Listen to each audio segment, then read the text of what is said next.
अभिवादये अहमस्मि गवीषद् द्विवेदी। अत्र भवतां स्वागतम् एतस्मिन् डीडी न्यूज़ वार्ता प्रसारणे। आदौ प्रमुखवार्ताः। पश्चिमबङ्गालराज्ये आईपैक इत्येतस्मिन् जातेन सहसान्वीक्षणेन संघर्षस्थितिः समेधिता। प्रवर्तननिदेशालयं समेत्य अनेकेषां पक्षाणाम् आवेदनेषु उच्चतमन्यायालये वादश्रवणम् अद्य। ममता बनर्जी इत्यसौ अपि कुर्यात् विरोधप्रदर्शनपरां यात्रां। राज्यपालः उक्तवान् विनाशकाले विपरीतबुद्धिः इति।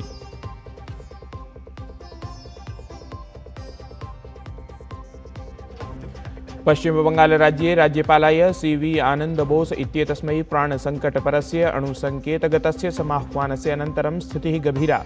राज्यपालेन कृता घोषणा। पश्चिमबङ्गालराज्यस्य जनतायाम् अस्ति मम विश्वासः। अद्य कोलकाता मार्गेषु सुरक्षां विना निर्गच्छेत् राज्यपालः।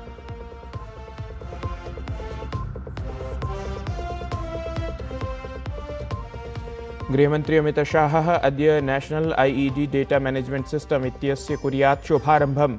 राष्ट्रियसुरक्षाबलस्य पटलविशेषेण आन्तरिकी सुरक्षा भविष्यति इतोपि दृढा।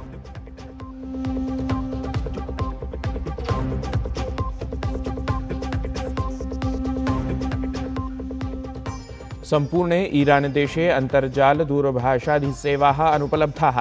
आर्थिकसङ्कटे सति प्रशासनस्य विरोधे जायमानानां प्रदर्शनानां कारणेन स्थितिः असमीचीना।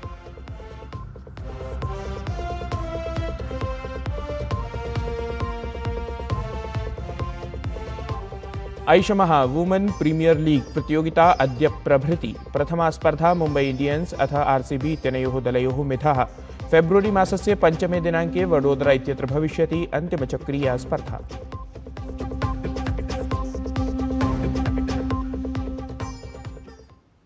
सम्प्रति च वार्ताः विस्तृतीकृताः। प्रधानमन्त्री नरेन्द्र मोदी गतदिने भारतीयेन AI स्टार्टअप्स इत्येतेन कृत्रिमबुद्धिमत्ताक्षेत्रेण सम्बद्धैः नवोद्यमप्रतिनिधिभिः समं समाचरितस्य उपवेशनस्य अध्यक्षतां कृतवान्। अत्रान्तरे ऐषमः आयोजयिष्यमाणाय इंडिया AI इम्पैक्ट समिट इत्येतस्मै शिखरसम्मेलनाय चितङ्गताः 12 भारतीयाः AI स्टार्टअप इत्येतेन सम्बद्धाः प्रतिनिधयः स्वीयविचारान् कार्याणि च प्रधानमन्त्रिणः समक्षं प्रस्तुतवन्तः। प्रधानमन्त्री मोदी एतस्मिन् अवसरे कथितवान् यत् कृत्रिमबुद्धिमत्ताक्षेत्रेण सम्बद्धाः उद्यमिनः भारतस्य भविष्यस्य सह निर्मातारः सन्ति। सहैव प्रधानमन्त्री समाजे परिवर्तनं समानेतुं कृत्रिमबुद्धिमत्तायाः महत्त्वम् अपि प्रकाशितवान्।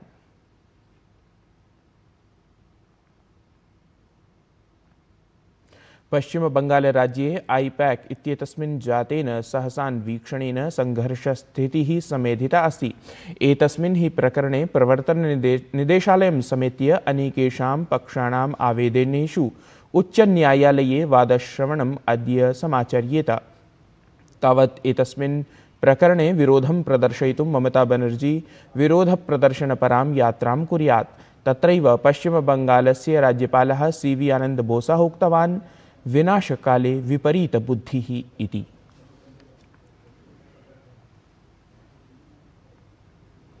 पश्चिमबङ्गालराज्यस्य राज्यपालः CV आनंद बोस इत्यसौ ईमेल इति सम्पर्कसङ्केतमाध्यमेन प्राणसङ्कटपरां सूचनां प्राप्तवान्। एतदनन्तरं राज्यपालस्य सुरक्षाव्यवस्था इतोपि दृढीकृता। उक्तसन्दर्भे केन्द्रीय गृहमन्त्री अमित शाहः अपि संसूचितं गतः अस्ति। अवधेयं यत् राज्यपालस्य सुरक्षायै सुरक्षाधिकारिणां गतरात्रौ मन्त्रणा समाचरिता। यत्र स्थितेः आकलनम् अथ सुरक्षाव्यवस्थायाः सुदृढीकरणमुद्दिश्य चर्चा जाता। तावत् राज्यपालस्य सुरक्षायै राज्यारक्षिबलेन केन्द्रीय रिजर्वारक्षिबलेन च सम्मिल्य कार्यं क्रियते। एतस्मिन् विषये राज्यपालः कथितवान् यत् बङ्गालस्य जनता मम रक्षणं करिष्यति।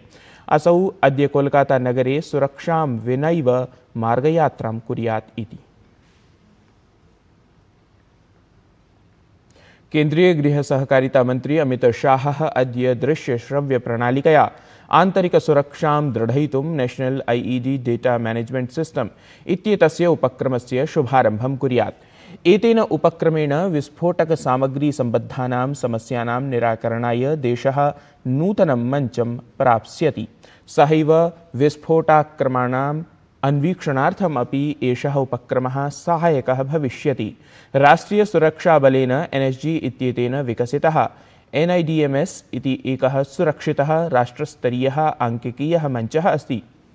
एतस्य उद्देश्यम् IED इत्येतेषां विस्फोटकसम्बद्धानां दत्तसङ्ग्रहाणां व्यवस्थितसङ्कलनम् अथ एतस्य संविभाजनम् अस्ति इति।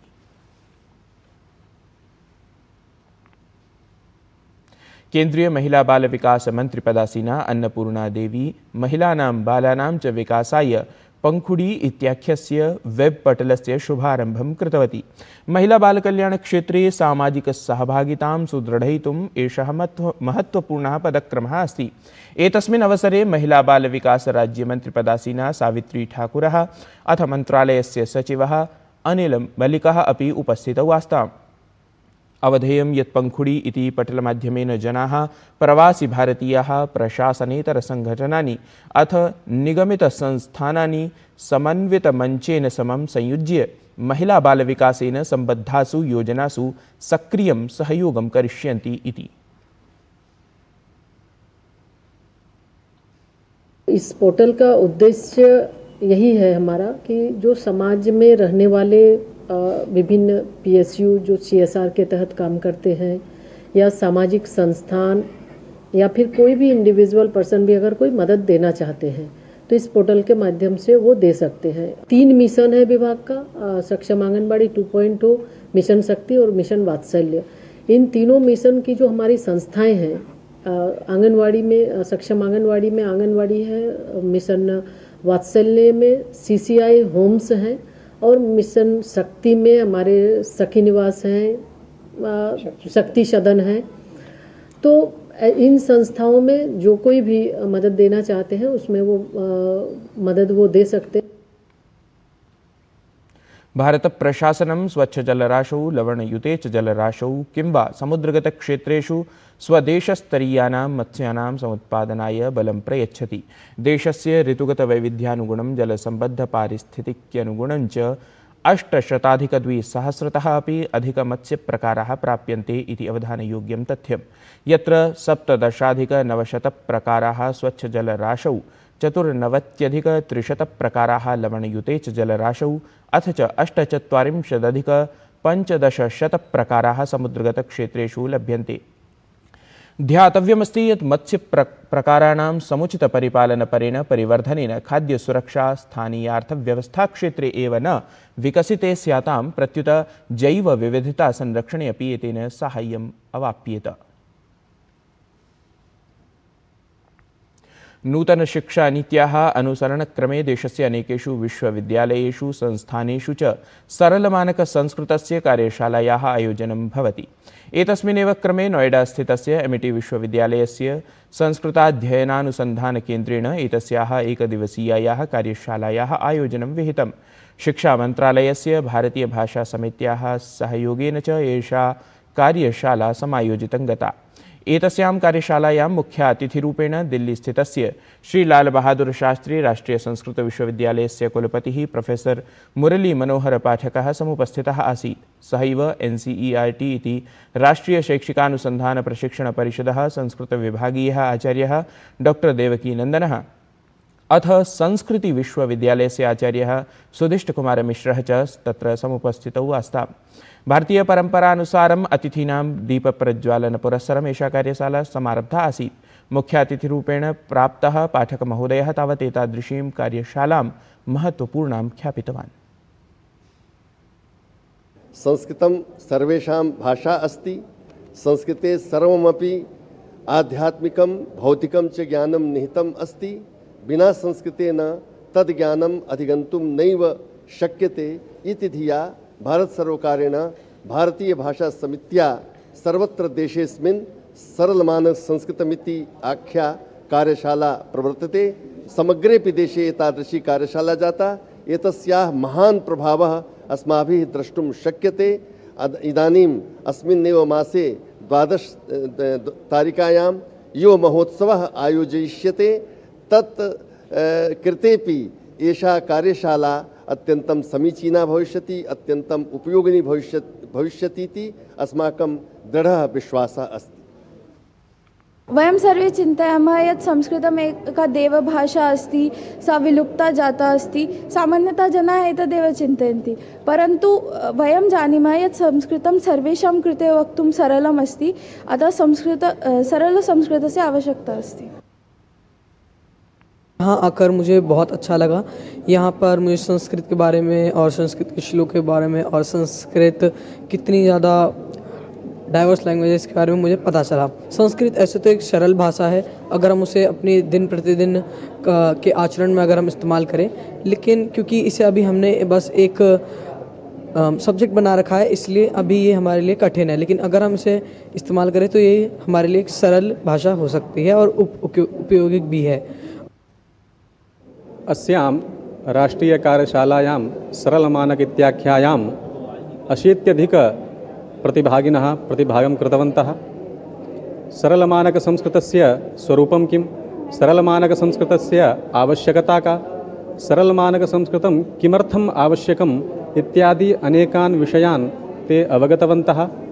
संस्कृतभाषायाः प्रचारः भवतु इति धिया अस्माभिः इयं कार्यशाला समायोजिता वर्तते।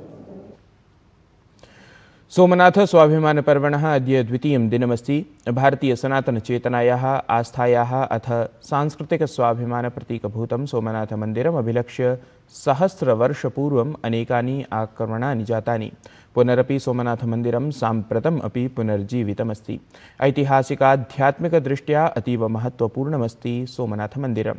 अवधेयं यत् ऐषमः सोमनाथस्वाभिमानपर्व सविशेषं परिपाल्यमानमस्ति, यतोहि 1000 वर्षपूर्वं महमूद गजनवी इत्याख्यः आक्रमणकारी सोमनाथमन्दिरमालक्ष्य आक्रमणं कृतवान् आसीत्। एतस्याः ऐतिहासिकघटनायाः 1000 वर्षपूर्तिम् उपलक्ष्य सोमनाथनगरी पुनः एकवारम् आस्था, स्वाभिमान, सनातनसंस्कृतेः च सन्देशं जगति प्रसारयति। अत्रान्तरे त्रिदिवसीये सोमनाथ स्वाभिमान पर्वायोजनावधौ सोमनाथ मन्दिरे अनारतं 24 होरात्मकः ओंकारनाथ जापः अनुष्ठीयमानः अस्ति। तावत् सोमनाथ स्वाभिमान पर्वणि सहभागितां समाचरितुं प्रभूतसंख्यायां श्रद्धालवः सोमनाथ परिसरं प्राप्नुवन्तः सन्ति इति। एतत् हि वार्ता संस्करणम् अधुना सम्पद्यते। अभिनवाभिः वार्ताभिः सह पुनः उपस्थास्यामः। तावन्मङ्गलं भूयात्।